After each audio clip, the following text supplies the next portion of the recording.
আসসালামু আলাইকুম ওয়া রাহমাতুল্লাহি ওয়া বারাকাতুহু। সো গাইস, আপনাদের অবশ্যই ভালো লাগলে আপনারা লাইক করে, শেয়ার করে, সাবস্ক্রাইব করে পাশে থাকুন। আজকে আমি যে মাছের রান্নাটা ছিল একদম ফুল ট্রেগুলো রেডি হয়ে গেছে, আর এইভাবে আমি ট্রেগুলো রেডি করে রাখি। দুটো সিপাস, দুটো একটা প্লেটের মধ্যে নিয়ে নিয়েছি, আর এখানে অনলি সি ফুড ট্রে এখানে ট্রেটা আমি নিয়ে নিলাম। এখানে অবশ্যই আপনাদের যদি ভালো লাগে আপনারা অবশ্যই লাইক করে, শেয়ার করে, সাবস্ক্রাইব করে পাশে থাকবেন। আজকে রান্নাটা ছিল স্পেশাল রান্না ছিল, কারণ পুরো আজকে ছিল মাছের অর্ডার, সবগুলো মাছের অর্ডার আজকে বানানো হচ্ছে। এখানে প্রায় একটা কাস্টমারের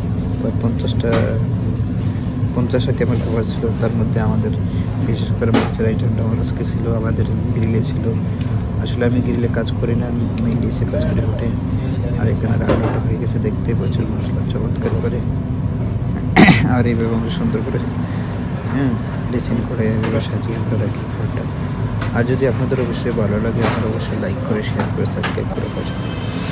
আর আমার নিত্য নতুন খাবার এই ভিডিওগুলো দেখতে অবশ্যই আপনারা লাইকটা দাবিয়ে রাখতে পারেন, তাহলে আপনাদের কাছে সবার আগে চলে আসবে। আর এইভাবে অবশ্যই আপনারা আমার পাশে থাকবেন, আশা করি আপনাদেরও ভালো লাগবে। আর ভালো লাগলে আপনারা লাইক করে, শেয়ার করে, সাবস্ক্রাইব করে দেবেন। আমি আমার লাইফ স্টাইলের খাবারগুলো ব্লগের মধ্যে দিয়ে থাকি, তারপরে আমার হোটেলের যে রান্নাগুলো, এই রান্নাগুলো আমি দিয়ে থাকি। বিশেষ করে স্পেশাল বলতে স্পেশাল রান্নাটাই আমাদের সবসময় রান্নার কাজ যেহেতু করি আমাদের প্রতিদিন বেশ কিছু আইটেম থাকে, নতুন আইটেম বেশি একটা অ্যাড হয় না, কারণ আমরা যে রান্নাটা করি এখানে যে আইটেম আছে এখানে প্রায় 60 থেকে 70টা আইটেম আছে, ওগুলো আমরা হয়তো ইউজ করে থাকি, আমরা এগুলো দিয়ে থাকি। অবশ্যই আপনারা যদি কোনো কমেন্ট করে জানতে চান অবশ্যই আপনারা কমেন্ট করে জানাবেন কোন ধরনের খাবারের ভিডিও চান। আমরা তো সব ধরনের খাবার বানাই, সমস্যা নেই, কারণ আমরা হোটেলে কাজ করি।